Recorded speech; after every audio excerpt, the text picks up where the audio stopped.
नमस्कार, मैं वकील अहमद। आप देख रहे हैं नेशन वन के ख़ास प्रोग्राम पार्षद जी में आपका स्वागत है। पार्षद जी में आज मेरे मेहमान हैं निरंजनपुर वार्ड के सतीश कश्यप जी। सतीश जी, स्वागत है आपका। सतीश जी, सबसे पहले आपसे हम ये जानकारी लेना चाहेंगे कि आपका जो 5 साल का कार्यकाल रहा है, ये सफ़र आपका कैसा रहा? क्या क्या आपने जो है किया और क्या अभी अधूरा है? देखिए, 5 साल में से 2.5 साल और 3 साल का तो मैं कहूँगा चुनौतीपूर्ण मेरा कार्यकाल रहा। उसका कारण था कि सत्ता कांग्रेस की थी, विधायक कांग्रेस के थे, तो इस कारण जब भी विकास कार्यों को लेकर मेरे द्वारा प्रस्ताव दिए जाते या काम करने की कोशिश की जाती तो उनको रोकने का प्रयास किया जाता। लेकिन इस दौरान मेयर साहब तो आप ही के थे, आप ही की पार्टी के थे। इसीलिए उन्हीं के प्रयासों नहीं, ये जो आपने 2 जगह डिवाइड कर दिया कि 2.5 साल और 2.5 साल, तो इन 2.5 सालों में पीछे क्या क्या दिक्कतें आपके आई और क्यों आई? उसी विषय पर आना चाह रहा हूँ। 2.5 साल में इसलिए ऐसा ना, सरकार में मंत्री रहना विधायक का, और सरकार रहना, मुख्यमंत्री रहना और दूसरे दल की रहना, और पार्षद दूसरे दल का होना, तो काम में आप ये देखिए मेरा तो बहुत कई बार इसको लेकर झगड़ा हुआ है, इन चीज़ों को लेकर, विकास कार्यों को लेकर। जिला योजना का मेंबर में रहा। ठीक है। जिला योजना की बैठकों में रहने के बाद, वहाँ प्रस्ताव देने के बाद, कितने काम जब धरातल पर वो काम आते थे एस्टीमेट बनकर टेंडर लगने के बाद, तो जो उस वक्त कैबिनेट मंत्री रहे माननीय दिनेश अग्रवाल जी, उनके द्वारा मेरे कामों को लगातार रोका जाता, अधिकारियों को धमकाया जाता। इसको लेकर बकायदा मेरे द्वारा कहीं प्रदर्शन विभागों में किए गए, पीडब्ल्यूडी विभाग में तो बहुत ज़्यादा। अच्छा, ऐसे कौन से कार्य थे जिनको लेकर आपने प्रयास किया और उनको कहीं ना कहीं रोकने की कोशिश की गई? जिला योजना के सबसे ज़्यादा 80 लाख रुपए के कामों को लेकर सबसे ज़्यादा मेरा सर्वाधिक उनसे झगड़ा रहा। ब्रह्मपुरी वार्ड के मेरे यहाँ के एक सड़कों का मामला था सबसे ज्यादा, और हिंदू बाल शमशान है बच्चों का, उसकी बाउंड्री वाल का मामला था जो एसटीबी के पीछे है। ठीक है। उन सब चीजों में मेरा उनसे बड़ा विवाद रहा। मैं उनको काम कराने की कोशिश करता था और अधिकारियों को कहकर इसमें अड़ंगा लगाया जाता था। अच्छा, आपके यहाँ एक सबसे अहम जो है ना ज्वलंत समस्या काफ़ी लंबे अरसे से चली आ रही थी, हाई टेंशन की, जिसकी वजह से कई हादसे भी हुए। उसकी फ़िलहाल क्या पोजीशन है? क्या उस पर भी आपने कोई काम किया या कोई फोकस किया?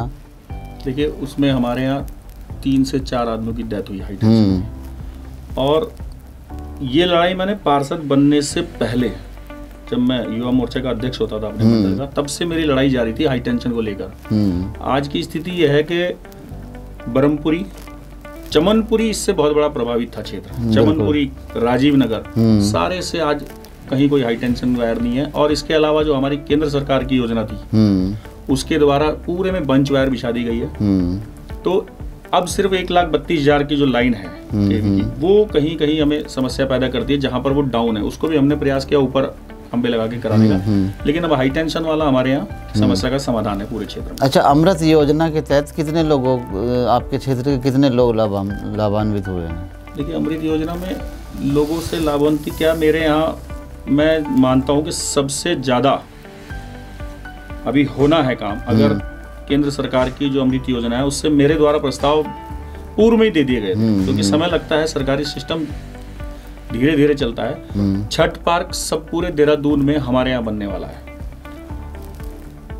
मैं मानता हूँ कि इसमें थोड़ी देरी हुई है, लेकिन अब वो प्रोसेस में है टेंडर, और छठ भी आने वाली है। दिवाली के छठे दिन छठ होती है, और हमारे सब लोग उसका इंतजार कर रहे हैं। और लगातार मैं माननीय विधायक जी के संपर्क में भी हूँ, और जो अमृत योजना के इस कार्य को देख रहे हैं उन अधिकारियों के टच में भी हैं, और हम उसको प्रयास कर रहे हैं कि जल्द से जल्द हो। और ड्रेनेज प्लान। अच्छा, ये छठ पार्क के लिए ज़्यादातर उन लोगों को पूजा करने के लिए बहते पानी की ज़रूरत होती है, तो ऐसी क्या आपने कौन सी योजना के तहत या कोई नदी निकाली है, या कोई नहर या कोई नाला ऐसा जो साफ पानी जो है ना उसमें बहता रहे? छठ पार्क में ठीक कहा आपने, चलता हुआ पानी चाहिए होता है। इसमें अभी कुंड की व्यवस्था है। ठीक है। और हमने उसमें योजना बनाई है कि उसमें जब ये बनेगा तो उसमें पानी की प्रॉपर व्यवस्था होगी, ट्यूबवेल लगेगा या जो भी इसमें बोरिंग करके बनाएंगे, और उस पानी को छोड़ा जाएगा, और चलते हुए पानी में उस कुंड में उसको नदी, क्योंकि हमारे यहाँ थोड़ी दूरी पर पड़ती है, उसमें छोड़ा जाएगा रोक रोक के, लेकिन वो पानी चलता हुआ रहेगा। अच्छा, कुछ योजनाएं ऐसी हैं जिन पर अमल तो हो चुका लेकिन अधूरा अमल है, मिसाल के तौर पर कुछ इलाकों के अंदर आपके क्षेत्र के अंदर जो है ना सड़क बन गई लेकिन नाली नहीं बनी, जिसकी वजह से वो सड़क भी प्रभावित हो रही है, तो उसके लिए वो संज्ञान में है आपके कुछ ऐसा? बिल्कुल बिल्कुल, ऐसे 1-2 जगह ऐसी रह गई हैं, वरना मैंने अपने 5 साल के इस कार्यकाल में सड़क, नालियाँ और कई जगह जो ऐसी नालियाँ थी, चमनपुरी एक क्षेत्र है हमारा, वहाँ कभी 2 गाड़ियाँ पास नहीं होती थी। हमने उस नाले को बनाया और उसको स्लैब से ढककर आज वहाँ ऐसी स्थिति हो गई कि 2 गाड़ियाँ आराम से निकलती है। ऐसे ही आगे हम करने जा रहे हैं, लेकिन ऐसा नहीं है कि कहीं कोई काम इस तरह का रुका हुआ हो। देखिए, मैंने सीवर लाइन पूरे मेरे वार्ड में सबसे पहले मैंने डलवाई। ठीक है, सबसे पहले उसमें कनेक्शन हुए। आज की डेट में 300 से 400 कनेक्शन हमारे रुके हैं, वो भी बरसात के कारण, और कुछ एडीबी का विभाग जो उस पर पैसा खत्म होने के कारण वो काम नहीं कर पा रहा, तो अब बरसात के बाद वो काम होगा। ऐसे ही हमारे यहाँ बहुत विकास कार्य तो लगभग मुझे लगता है कि मैंने 5 साल में हमने मंदिरों का सौंदर्यकरण करके 3 सेट डाल दिए सभी मंदिरों को। हमारे यहाँ मैंने अम्बेडकर पार्क का वो कराया है विधायक निधि से। हमारे यहाँ बारात घर बहुत पुरानी वर्षों से मांग थी, वो माननीय सांसद जी की निधि से वो हमारा कंप्लीट हो चुका है। मतलब पेंशन पार्षद से जो लोग अपेक्षा करते हैं, अपने पार्षद से जो मैन टू मैन कांटेक्ट होता है। सफाई व्यवस्था उसमें हमने कोशिश करी है, क्योंकि मेरा मलिन बस्ती क्षेत्र है। बिल्कुल, मैं पूरी कोशिश करता हूँ। मैं रोज की मेरी नगर निगम के अधिकारियों के साथ, सुपरवाइजर के साथ तालमेल है, कर्मचारियों के साथ। जहाँ से शिकायत आई वहाँ हमारा भेजना है, जो उनका रूटीन है उसमें वो सुबह काम करते हैं। ऐसे ही पेंशन सर्वाधिक मैंने अपने यहाँ क्षेत्र में लगाई है। मुझे लगता है कि अब गिने चुने लोग पेंशन के लिए रहे होंगे। राशन कार्ड, हेल्थ कैंप, स्वास्थ्य शिविर, आधार कार्ड का जब शुरू हुआ तो सबसे पहले ब्रह्मपुरी वार्ड में मैंने आधार कार्ड के कैंप लगाए। हमने लगातार, जो लोग ये चाहते हैं अपने पार्षद से कि हमारा पार्षद घर का मेंबर होता है, हमारे टच में रहे, मैं लगातार अपने ऑफिस में उनके संपर्क में रहता हूँ। रोज किसी को कहीं मैं नहीं मिलूंगा तो मैं अपने ऑफिस में रोज वहाँ मुलाकात मेरी होती है और लोग अपनी समस्या का समाधान कराते हैं। अच्छा, आप जिस वक्त अपना कोई भी काम करते हैं, जनहित का कोई भी काम अगर होता है, तो जैसे आमतौर से देखा गया है कि नगर निगम में स्टाफ की कमी की वजह से जो है ना वो काम प्रभावित होते हैं, या फिर विभागों के साथ तालमेल ना होने की वजह से काम प्रभावित होते हैं। ऐसी कुछ समस्याएं आपके सामने कुछ आई हैं या आती हैं, ख़ासतौर से नगर निगम को लेकर अगर हम बात करें तो? नहीं, देखिए, उसका कारण ये है कि अभी तक हमारे वहाँ मेयर जो हमारे क्षेत्रीय विधायक हैं विनोद चमोली जी रहे, तो कई बार अधिकारियों की कमी के कारण रही भी, तो वो हमें मेयर साहब ने पूरी कर दी उस कमी को। तो हमारे यहाँ तो इस तरह की कभी समस्या आई नहीं जी। अच्छा, क्या आपके कार्य से सभी लोग संतुष्ट हैं? ऐसा होता है? अब ऐसा तो है नहीं, फिर भी आपका अपना प्रयास। सब लोग तो कभी संतुष्ट नहीं होते, लेकिन मेरी कोशिश रहती है। संतुष्ट और असंतुष्ट होने का मतलब तो है कि पार्षद आपको मिलता ना हो, फोन ना उठाता हो, तब तो अब ये मैं तो ये नहीं कह सकता कि सब लोग संतुष्ट हैं। हाँ, लेकिन मैं इतना कह सकता हूँ कि लोग नाराज नहीं होंगे, और ये जो परसेंटेज आप कह रहे हैं बहुत मिनिमम होगा, बहुत कम होगा। नहीं, विरोधी तो हर जगह होते हैं, अगर विरोधी नहीं होंगे तो फिर जन आप काम कैसे करेंगे? सही बात है, फिर आप बैठ जाएंगे कहने लगे अब तो कोई काम ही नहीं है। बिल्कुल। अच्छा, अभी हाल ही में ज्वलंत एक मुद्दा है खासतौर से देहरादून में ही चल रहा है, मलिन बस्तियों को लेकर।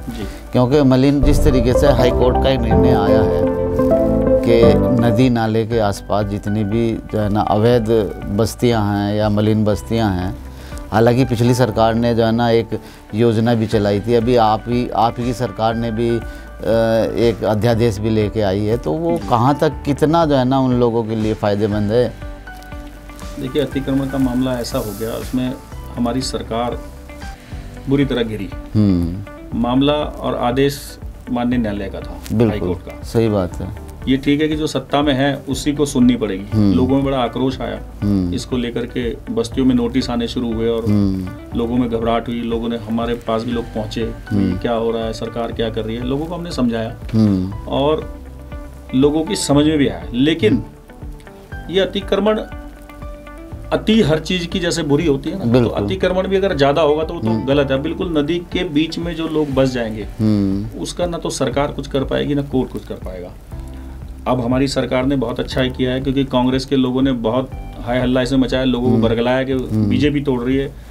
लोगों को हम समझाने में कामयाब रहे हैं कि ये माननीय न्यायालय का आदेश था, बाकायदा हमारी सरकार अध्यादेश लाई है और मैंने तो अपने यहाँ बाकायदा सभा करके उसमें विधायक जी हमारे मौजूद रहे, लोगों को हमने समझाया है कि ये कर रहे हैं और 3 साल में कोई ना कोई इस तरह की योजना सरकार लेकर आएगी। वैसे भी हमारी केंद्र सरकार और मोदी जी का वादा है कि 2022 तक हर किसी को आवास देना है जो आवासहीन है। तो हमारी सरकार वो राज्य की हो चाहे केंद्र की, किसी को आवासहीन कैसे कर सकती है? तो हम तो प्रतिबद्ध हैं हमारी सरकार। अच्छा सतीश जी, एक चीज़ बताइए, ये जो मामला अभी चला है, क्योंकि मैं आपको थोड़ा सा इसमें एक चीज़ बता दूं कि हर आदमी अपना आशियाना बनाने के लिए अपने घर वो कहीं पीछे से होता है, जैसे भी जो है ना प्रबंध करता है पैसे का, चाहे अपना जेवर बेचे या कुछ करे, एक छत एक आशियाना बनाने की पूरी तरीके से कोशिश करता है। तो ये जो नदी नालों के किनारे आशियाने बनते हैं, इसमें क्या सरकारी कोई शय होती है या ढील होती है, या राजनेता या कोई भी नेता अपना वोट बैंक बढ़ाने के लिए इनको शय देते हैं? देखिए मेरा क्षेत्र, देखिए दोनों पार्टियां रही हैं ना, दोषी अगर हैं तो दोनों हैं, लोगों की सत्ता रही है। और मेरा क्षेत्र क्योंकि मलिन बस्ती क्षेत्र है, मुझसे पूर्व में जो भी यहाँ जनप्रतिनिधि रहे हैं, मैं किसी पे आक्षेप नहीं लगा रहा हूँ, लेकिन कहीं ना कहीं 5 साल मुझे हो गए हैं मेरे रहते हुए, कहीं पहले तो कहीं जगह नहीं थी हमारे क्षेत्र में कि कोई कब्जा कर सके, लेकिन किसी ने अगर ऐसा किया भी है तो मैंने तुरंत नगर निगम की टीम बुलाकर उसको रोका है। दूसरा, इसमें कमी है, इसमें आपकी निर्णय लेने की क्षमता जो नेताओं में होती है वो कमी है, और लालच में ऐसा करते हैं। बिल्कुल। दूसरा, कहीं ना कहीं अधिकारी और पुलिस, मेरे हिसाब से तो पुलिस को इसको देना चाहिए। पुलिस, क्योंकि लोकल पुलिस वहाँ मौजूद रहती है हर वक्त। लोकल पुलिस अगर कहीं अतिक्रमण का नाम आता है तो उसमें तुरंत रोक लगा सकती है। जब तक नगर निगम की टीम वहां पहुंचेगी, पहुंच के वो चली जाती है, फिर 5 बजे के बाद वो काम नहीं करती। सरकारी सिस्टम ऐसा है, और पुलिस 24 घंटे उपलब्ध है। बिल्कुल। तो थोड़ा सा सिस्टम को बदलने की भी आवश्यकता है, और कमी तो है ही है, विभागों की कमी के कारण ही अतिक्रमण होता है। बिल्कुल। अच्छा, आपके क्षेत्र के अंदर एक योजना के तहत कुछ फ्लैट भी बने हुए हैं, और काफ़ी लंबे अरसे से जो है ना वो फ्लैट का निर्माण नगर निगम की ओर से हो भी चुका है, आप ही का एरिया है। तो और अभी तक वहाँ पर कोई भी आवंटन नहीं हो पाया। इस तरफ भी आपका कोई प्रयास रहा? क्योंकि जो जिनके पास घर नहीं है, जो आवासहीन लोग हैं, ताकि उन लोगों को भी कुछ फायदा हो सके। आपको मैं बताना चाहता हूँ कि डीपीआर जब बनी इसकी, पुश्ते के किनारे जो लोग वहाँ रहते थे उनको देखकर ये बनाया गया था कि भाई इन लोगों के लिए 240 फ्लैट बनाने की योजना थी। ठीक है। अब उसमें क्योंकि स्वीकृति कम की मिली तो वहाँ हमारे यहाँ 56 फ्लैट बनाए गए। ठीक। तो लोगों में ये बड़ा रहा कि भाई हमें तोड़ के बनाया जा रहा है। तो उस वक्त मेयर हमारे विनोद चमोली जी रहे, उन्होंने किसी को नहीं वहां छेड़ा और नगर निगम की जमीन पर 56 फ्लैट बनाए। लेकिन उन लोगों ने उस वक्त उसे लेने से मना कर दिया कि कारण है कि आदमी के पास ज्यादा जगह है और वो एक फ्लैट लेना चाह रहे हैं। उसमें बाद में संशोधन किया गया। आदमी का एक तर्क था कहना कि भाई मेरे बच्चे इसमें रह रहे हैं, हम 4 लोग हैं इसमें, बिल्कुल, मैं, मियाँ बीवी और मेरे बच्चे, उसकी वाइफ। ठीक है। तो नगर निगम ने ये कहा कि भाई हम आपको भी देंगे मियाँ बीवी को, और आपका बेटा शादीशुदा है उसको भी अलग से फ्लैट देंगे, लेकिन आप इसमें आइए।